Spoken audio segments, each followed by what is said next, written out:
نحمده ونصلي على رسوله الكريم أما بعد عن أبي هريرة رضي الله تعالى عنه عن النبي صلى الله عليه وسلم أنه نهى عن خاتم الذهب أو قال النبي صلى الله عليه وسلم سخر النبي الكريم. அருமைக்குரிய சகோதரர்களே, பெரியவர்களே, இன்று நாம் பார்க்கக்கூடிய பாடம் மோதிரம் அணியக்கூடிய முறைகள், மோதிரம் எதனால் ஆகக்கூடியது என்பதை சம்பந்தப்பட்ட பாடங்களாக இருக்கின்றது. அபூ ஹுரைரா ரலியல்லாஹு தஆலா அன்ஹு அவர்கள் கூறியதாவது, நபி ஸல்லல்லாஹு அலைஹி வஸல்லம் அவர்கள் தங்க மோதிரம் அணிய வேண்டாம் என ஆண்களுக்கு தடை விதித்தார்கள். முதன்மையாக ஆரம்ப கட்டங்களில் பார்க்கக்கூடிய சமயங்களில் ரசூலுல்லாஹி ஸல்லல்லாஹு அலைஹி வஸல்லம் அவர்கள் தங்க மோதிரம் அணிந்திருக்கின்றார்கள். அதற்கு பின்னால் ரசூலுல்லாஹி ஸல்லல்லாஹு அலைஹி வஸல்லம் அவர்கள் தங்க மோதிரத்தை அணிய வேண்டாம் என்பதாக சொன்னார்கள். அந்த மோதிரத்தை கரட்டி தூக்கி எறிந்துவிட்டு வெள்ளியினால் ஆன மோதிரத்தை ரசூலுல்லாஹி ஸல்லல்லாஹு அலைஹி வஸல்லம் அவர்கள் அணிந்தார்கள் என்பதாக ஹதீஸ்களில் வருகின்றது. எப்படி மோதிரத்தை அணிந்தார்கள், எந்த விரல்களில் அணிந்தார்கள் என்பதை பற்றி பார்க்கும் பொழுது ரசூலுல்லாஹி ஸல்லல்லாஹு அலைஹி வஸல்லம் அவர்கள் ஆரம்ப கட்டத்தில் முதல்ல மோதிரமே அணியல. ஹிஜ்ரி 6 கடைசி அல்லது ஹிஜ்ரி 7ஆம் ஆண்டு அப்போதுதான் ரசூலுல்லாஹி ஸல்லல்லாஹு அலைஹி வஸல்லம் அவர்கள் ஒரு மோதிரம் அணிகின்றார்கள். அந்த மோதிரம் முதன்மையாக தங்கத்தினால் ஆன மோதிரமாக இருந்தது. அந்த மோதிரத்தில் முத்திரை குத்தப்பட்டதாக முத்திரையுடைய மோதிரமாக இருந்தது. எதுக்காக அந்த மோதிரத்தை அவங்க அணிஞ்சாங்க அப்படின்னா, அனஸ் இப்னு மாலிக் ரலியல்லாஹு தஆலா அவங்க சொல்றாங்க, அறிவிக்கக்கூடிய ஹதீஸ், ரசூலுல்லாஹி ஸல்லல்லாஹு அலைஹி வஸல்லம் அவர்கள் பைசாத்தியா என்று சொல்லக்கூடிய ரோமர்களுக்கு கடிதம் எழுதி அனுப்புனாங்க.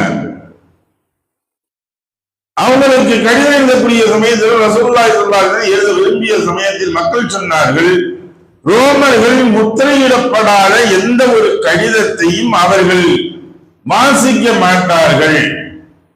அவங்களுக்கு அரசு முத்திரை என்பது ஏதாவது இருக்கணும், இருந்தாதான் அதுக்கு அவங்க மதிப்பு கொடுப்பார்கள், அந்த கடிதத்தை என்ன என்பதை எடுத்து பார்ப்பார்கள் என்பதாக சொன்னாங்க. அப்ப இந்த வார்த்தையை கேட்ட உடனே ரசூலுல்லாஹி என்ன செஞ்சாங்க, சரி ஒரு மோதிரத்தை செஞ்சு வர்றதுக்கு ரசூலுல்லாஹி அனுமதிச்சாங்க. அந்த மோதிரத்துல எப்படி முத்திரையாக இருந்தது அப்படின்னா, முஹம்மது ரசூலுல்லாஹ் என்பதாக வடிவமைக்குமாறு ரசூலுல்லாஹி ஏவினாங்க. அதுல முஹம்மது என்பது முதல் வரியாகும், ரசூல் என்பது 2வது வரியாகும், அல்லாஹ் என்பது 3வது வரியாகும். 3 வரிகளாக அந்த மோதிரங்கள் தயார் செய்யப்பட்டது. எப்பொழுது அல்லாஹ் தஆலா இந்த ஆண்களுக்கு மோதிரங்கள் அணிவது தடை விதிக்கப்பட்டானோ, தங்கத்தினால் ஆன மோதிரங்கள், தங்கத்தை அணிவதை ஆண்களுக்கு தடை விதிக்கப்பட்டதோ, அப்ப ரசூலுல்லாஹி அந்த மோதிரத்தை கலட்டி தூக்கி எரிஞ்சிடறாங்க. எரிஞ்சிட்டு அதே போல வெள்ளியினால் ஆன மோதிரத்தை அணிகின்றார்கள். அந்த மோதிரத்துடைய வடிவமைப்பு எப்படி இருந்துச்சு அப்படின்னா, இந்த எழுத்துக்கள் மட்டும் மேலே சற்று துருக்கியதாக இருக்கும், குமிழ்கள் கொண்டு இருக்கும். குமிழ்கள் கொண்டு இது போன்று அமைக்கப்பட்டு இருந்த மோதிரத்தை ரசூலுல்லாஹி அணிஞ்சிருக்காங்க. அணியக்கூடியவர்கள் விரல்களில்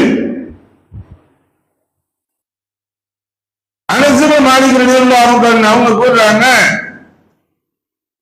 ஒரு நாள் ரசூலுல்லாஹி ஸல்லல்லாஹு அலைஹி வஸல்லம் அவர்கள் கையில் வெள்ளி மோதிரம் ஒன்றை கண்டேன். அதை கண்ட மக்களுக்கு வெள்ளி மோதிரங்களை செய்து அணிந்து கொண்டனர். ஆகவே நபி ஸல்லல்லாஹு அலைஹி வஸல்லம் அவர்கள் முன்பு அணிந்திருந்த தமது பொன் மோதிரங்கள், அதாவது தங்க மோதிரத்தை கழற்றி எரிந்து விடவே மக்களும் தம் தங்க மோதிரங்களை கழற்றி எரிந்து விட்டனர் என்பதற்குரியது. ரசூலுல்லாஹி முன்னாடி அறிஞ்சாங்க, ரெண்டாவது கழட்டி எரிஞ்சிட்டாங்கிறதுக்கு அந்த ஹதீஸ். இப்ப இந்த மோதிரங்கள் அணியப்பட்டதுடைய விரல்கள் என்னன்னா, இந்த சுண்டு விரலில் ரசூலுல்லாஹி ஸல்லல்லாஹு அலைஹி வஸல்லம் அணிந்திருக்காங்க. விரல்களில் வலதுபக்க விரல்களில் சுண்டு விரல்களில் தான் ரசூலுல்லாஹி ஸல்லல்லாஹு அலைஹி வஸல்லம் மோதிரத்தை அணிந்தார்கள். சாபித் இப்னு அல்-புனானி ரஹ்மத்துல்லாஹி அவங்க கூறுறாங்க, அனஸ் ரலியல்லாஹு தஆலா அவங்க நபி ஸல்லல்லாஹு அலைஹி வஸல்லம் அவர்கள் இந்த விரலில் மோதிரம் அணிந்திருந்தார்கள் என்று கூறி தமது இடது கையினால் சுட்டி காட்டினாங்க. சுண்டு விரலை இவர்கள் சுட்டி காட்டினார்கள், நோக்கி சைகை செய்தார்கள். அப்ப ரசூலுல்லாஹி ஸல்லல்லாஹு அலைஹி வஸல்லம் அவங்க சுண்டு விரலினால் மோதிரத்தை அணிந்திருந்தாங்க. இது அரசு முத்திரையாக இருந்தது. எதுவரை இருந்தது அப்படின்னா, ரசூலுல்லாஹி ஸல்லல்லாஹு அலைஹி வஸல்லம் அவர்கள் காலம் முழுவதும் இருந்தது. அதற்கு பின்னால் அபூபக்கர் சித்தீக் ரலியல்லாஹு தஆலா அவங்க காலம் வரை இருந்துச்சு. அதற்கு பின்னால் உமர் ரலியல்லாஹு தஆலா அவங்களுடைய காலம் வரை இருந்தது. உஸ்மான் ரலியல்லாஹு தஆலா அவர்களுடைய காலத்தில் தான் அந்த மோதிரம் அரிஸ் என்னும் கிணற்றில் தவறி விழுந்துருது. இந்த மோதிரம் ஏன் தவறி விழுந்துச்சு, என்ன காரணம் அப்படின்னா, இது தங்களுடைய அடிமை பெண்ணிடம் இருந்தது. உஸ்மான் ரலியல்லாஹு அன்ஹு அவங்களுடைய அடிமை பெண்ணாக இருக்கக்கூடிய பெண்ணிடம் இருந்த பொழுது அதை அவங்கள்ட்ட இருந்து வாங்க போறாங்க. இரண்டு நபர்களுக்கு மத்தியில் கைமாற்றம் செய்யக்கூடிய சமயங்களில் இவங்க வாங்கி போறதுக்காண்டி அடிமை பெண்ணிலிருந்து வாங்குறாங்க. வாங்க தவறி விழுந்துருது கிணத்துக்குள்ள. அந்த கிணத்துல இருந்து முழுமையாக தண்ணீரை முழுமையாக இறைக்கக்கூடிய சமயங்களில் இறைத்த பொழுதும் கூட அந்த தண்ணீர்கள் முழுமையாக வெட்டிய பொழுதும் மோதிரம் கிடைக்கவில்லை. இந்த மோதிரம் தொலைஞ்சதுக்குரிய ஒரு காரணத்தை சொல்லும் பொழுது விரிவாளர்கள் சொல்கின்றார்கள், ஏன் தொலைந்தது என்றால், உஸ்மான் ரலியல்லாஹு தஆலா அவங்களுடைய காலகட்டத்தில் குழப்பவாதிகள் அதிகமாக இருந்தார்கள். குழப்பங்கள் அதிகமாக வந்து கொண்டிருந்தது. ஒரு குழப்பங்கள் ஏற்படுகின்றது. குழப்பத்தை ஏற்படுத்தாங்க அப்படின்னா அந்த குழப்பத்தின் காரணமாக ஏற்படக்கூடியது என்ன ஆகுது தெரியுமா? பெரும் ஞாபகத்துகள் எல்லாம் குறைந்து போய்விடும். உஸ்மான் ரலியல்லாஹு தஆலா அவர்களுடைய காலகட்டத்தில் தான் இந்த மோதிரம் தொலைந்து போனது.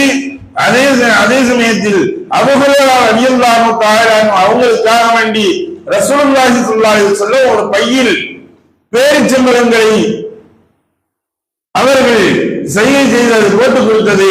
அந்த பேரிச்சம்பழத்தை அந்த பையை திறப்பாங்கன்னா வாயை உள்ளே முழுமையாக திறக்காமல் கையை உள்ளே விட்டு எடுப்பார்கள். பேரிச்சம்பழம் வந்து கொண்டே இருக்கும். அது வந்து கொண்டே இருந்துச்சு, எல்லாத்துக்கும் எடுத்து கொடுப்பாங்க. அப்படி பரக்கத்து மிக்க ஒரு பையாக இருந்துச்சு. அதுக்கு பிறகு அடுத்து கொட்டவே இல்லை, ரசூலுல்லாஹி போட்டு கொடுத்ததுதான். ஆனா எடுத்து கொடுத்துக்கிட்டே இருப்பாங்க, பேரிச்சம்பழம் வந்துகிட்டே இருக்காதுல, எங்க இருந்து வருதுன்னே தெரியாது. இவர்களுடைய காலகட்டத்தில் தான் இந்த காலகட்டத்தில் தான் இந்த ஞாபகத்துகளும் பறிபோனது, தலைகீழாக கவிழ்த்தப்பட்டது என்பதாக சொல்லப்படுகின்றது. அது திருடு போய்விட்டது என்பதாகவும் சொல்லப்படுகின்றது. இரண்டு விதமான கருத்துக்கள் சொல்லப்படுகின்றார்கள். ஆக இந்த பரக்கத்தில் மிக்க ஒரு ஞாபகத்துகளும் அப்பையும் தொலைஞ்சு வச்சு. அருமைக்குரிய சகோதரர்களே, அடுத்தபடியாக நாம் பார்க்கக்கூடியது, இந்த மோதிரங்கள் இரண்டு விரல்களில் அணியக்கூடாது.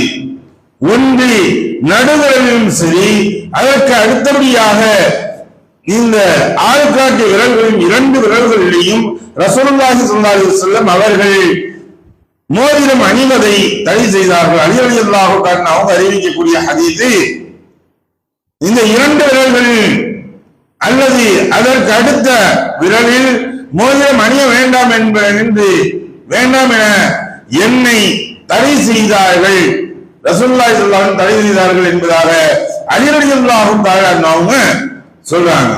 இந்த இரண்டு விரல்களிலையும் அணியக்கூடாது. அதிகபட்சமாக சுண்டு விரலுக்கு அடுத்து உள்ள விரல்களில் அணிந்து கொள்ளலாம். சுண்டு விரல்களில் அணிவது மிகவும் சிறந்ததாக இருக்கிறது. ரசூலுல்லாஹி ஸல்லல்லாஹு அலைஹி வஸல்லம் அவர்கள் சுண்டு விரலில் அணிந்திருக்கின்றார்கள். அவர்களுடைய முத்திரைகளை பின்பக்கமாக இந்த உள்ளங்கையில் படும் அளவிற்கு இவர்கள் திருப்பி வைத்திருக்கின்றார்கள்.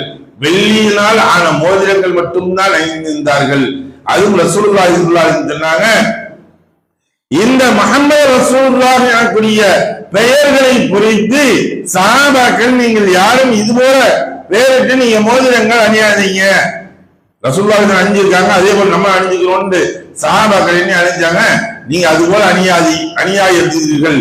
ஏனென்றால் இது அரசு முத்திரையாக இருக்கின்றது என்பதாக என்று சொல்லிட்டு நீங்க அரசு முத்திரையை எல்லா பேரும் பயன்படுத்த முடியாது. அதனால நான் மட்டும் அணிஞ்சிருக்கேன், நீங்க மோதிரம் அணிஞ்சுக்குங்க, இந்த சுண்டு விரல்களில் அணிந்து கொள்ளுங்கள் என்பதாக ரசூலுல்லாஹி அனுமதித்திருக்கின்றார்கள்.